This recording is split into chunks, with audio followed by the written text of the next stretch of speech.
Chapitre 1. La clé du néant. Acte 4. La tour du silence. Dans les entrailles d'Astéra, la mégacité qui ne dort jamais, une silhouette se découpe dans la pénombre des conduits d'entretien. Isaac Brown, suivi de près par son fidèle compagnon David, avance avec une détermination mêlée d'appréhension. Leur destination, la tour du silence, ce monolithe noir qui se dresse au cœur de la cité, symbole impénétrable du pouvoir de l'ordre. Au-dessus d'eux, les tours de verre scintillent, reflétant les slogans holographiques qui martèlent le même message. L'ordre veille sur vous. Mais Isaac sait que cette surveillance n'est qu'un masque pour une vérité bien plus sombre.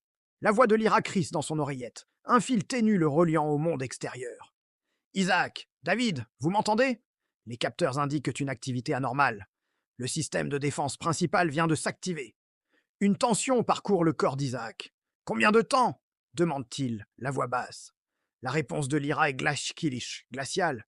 8 minutes. Après ça, une purge complète du secteur.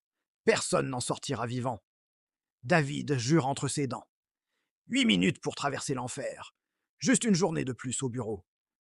Isaac ne répond pas, concentré sur la grille devant lui. C'est l'entrée de la salle du cœur, le sanctuaire de l'ordre, le centre névralgique de son contrôle absolu. D'un mouvement souple, il se glisse à l'intérieur, suivi par David. Le spectacle qui s'offre à eux est à la fois terrifiant et fascinant. Au centre de la pièce circulaire, un vortex d'énergie noire pulse lentement, comme le cœur d'une bête cosmique. Au milieu de ce maelstrom, un trône de métal sombre. Et sur ce trône, un homme, immobile, le corps chaud parcouru de câbles lumineux qui semblent le nourrir autant qu'ils le retiennent prisonnier. Son visage est familier, diffusé sur tous les écrans de la cité. « C'est le président !» souffle David, incrédule. Isaac secoue la tête. Ses yeux ne quittent pas la figure inerte. Non, c'est son enveloppe, une simple marionnette. Comme en réponse à ces paroles, l'homme sur le trône ouvre les yeux. Mais ce ne sont pas des yeux humains. Deux puits de lumière noire, vides de toute émotion, fixent Isaac. Une voix ancienne et déformée résonne dans tout le bâtiment, une voix qui semble émaner des murs eux-mêmes. « Tu es revenu à la source, Isaac Brown. » Isaac sent un frisson glacial parcourir son échine. La clé, cet artefact ancien qu'il tient dans sa main, commence à vibrer, émettant une faible lueur. « Tu es l'enfant du pacte, » continue la voix, l'oracle. « Tu n'as jamais été humain, pas entièrement. » Un vertige s'empare d'Isaac. Des fragments de souvenirs, des cauchemars d'enfance refont surface. La voix de l'oracle est un marteau qui brise les fondations de son identité. « Isaac, lâche ça !» crie David, voyant l'artefact s'illuminer de plus en plus fort. Mais Isaac est prisonnier du regard de l'oracle, de sa terrible révélation. « Fusionne avec moi !» intime l'entité. « Ensemble, nous serons le lien parfait entre ce monde et le néant. L'ordre et le chaos unis. C'est ta destinée. » La douleur explose dans son crâne.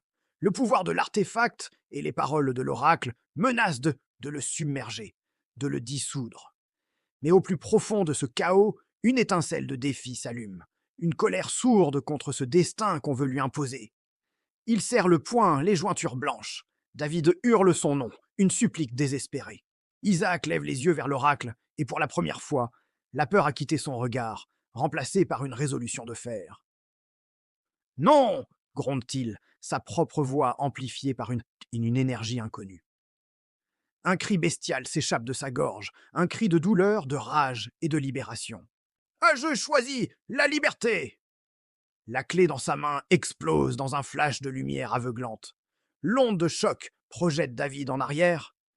Isaac reste debout, au centre de la tempête. Des fragments incandescents de l'artefact s'incrustent dans sa peau, traçant des sillons lumineux sur ses bras. Ses yeux se transforment, l'iris devenant un mélange tourbillonnant de bleu électrique et de noir absolu.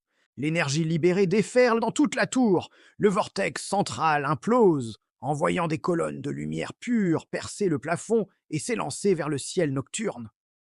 À travers toute la mégacité, puis sur toute la planète, les écrans holographiques de l'ordre grésillent et s'éteignent les uns après les autres.